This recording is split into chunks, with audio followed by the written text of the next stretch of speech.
Imagine you're arguing with someone online. You already know you're right. Every article you find proves your point. Every expert who disagrees must be biased. You close the app thinking, I won. But here's the uncomfortable question. What if the other person walked away thinking the exact same thing? What if your brain wasn't searching for the truth, but simply protecting what it already believed? Because that's what your brain does, not just in arguments, every single day. In the next few minutes, you'll discover 7 invisible mental biases that quietly shape what you believe, who you trust, and the decisions that define your life. And once you see them, you'll never stop noticing them. Halo effect. Meet 2 strangers. One is confident, attractive, well-dressed, smiling. The other looks tired. Same intelligence, same kindness, same honesty. Who do you trust first? Most people instantly choose the first person, not because they know them, but because one positive trait spills over into everything else. We assume attractive people are smarter, successful people are wiser, celebrities are experts, good speakers are better leaders. One bright spotlight lights up the entire person. That's called the halo effect, and advertisers, politicians, and influencers know this incredibly well. So the next time someone seems extraordinary, don't ask only, what do I like about them? Ask, what evidence do I actually have? Because sometimes the brightest halo casts the darkest blind spot. Next is confirmation bias. Imagine you decide to buy an iPhone. The next thing you do isn't compare phones. You watch videos titled, Why iPhone is Worth Every Penny. You ignore the videos criticizing it. Suddenly, every positive review feels trustworthy. Every negative review feels unfair. Congratulations. You're not researching anymore. You're recruiting evidence. This is confirmation bias.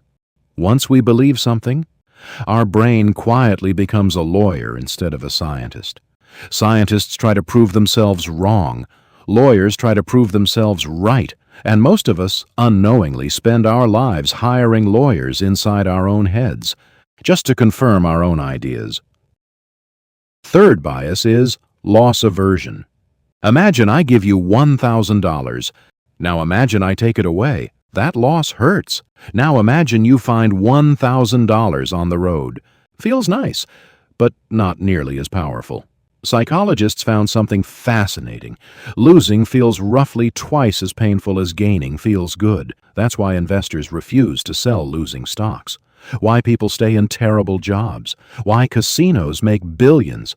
Because avoiding loss often becomes more important than gaining something better. Sometimes, the biggest thing holding us back isn't fear of failure. It's fear of letting go. So the next time you lose something, let it go. Move on, even if your brain tries to trick you, because your future deserves more of your attention than what you've already lost. Next, we have Dunning-Kruger Effect. Ever met someone who learned something yesterday and suddenly became an expert?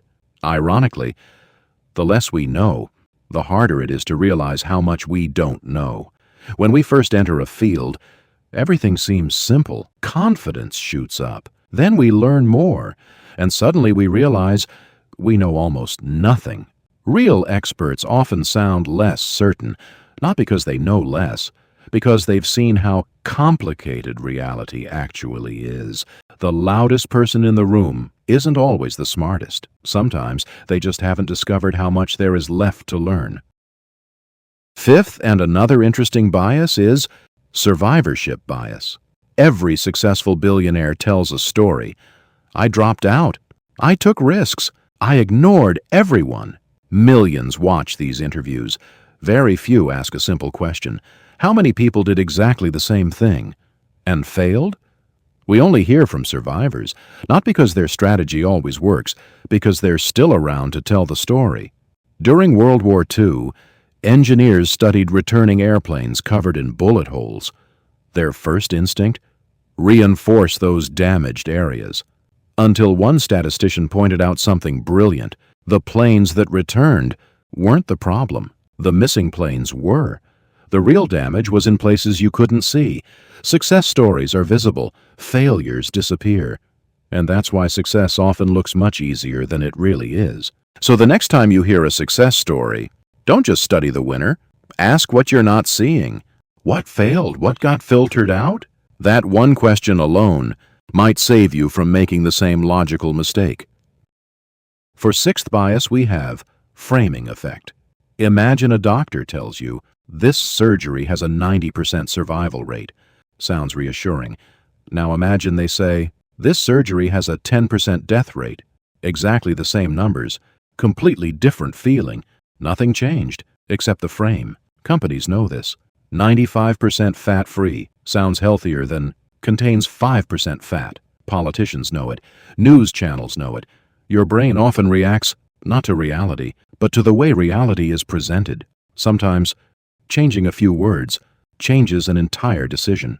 So the next time someone presents you with a choice, don't ask only, what am I being told? Ask, how else could this be said? Because sometimes the difference between a good decision and a bad one isn't the information. It's the frame. Last, and our seventh bias for today is sunk cost fallacy. You've watched a terrible movie for 90 minutes. You're bored. You hate it. But you finish it anyway because I've already watched most of it. You've spent years in a relationship that's making you miserable. But leaving feels impossible. You've invested money into a failing business, so you invest even more. Not because it's a good idea, because quitting makes the previous investment feel wasted. This is the sunk cost fallacy. Your past investment has already happened. The only question that matters is, if I had to choose today, would I still choose this? If the answer is no, walking away isn't failure, it's freedom. Here's the strange part. None of these biases make you stupid. They make you human. Your brain evolved to make fast decisions, not perfect ones.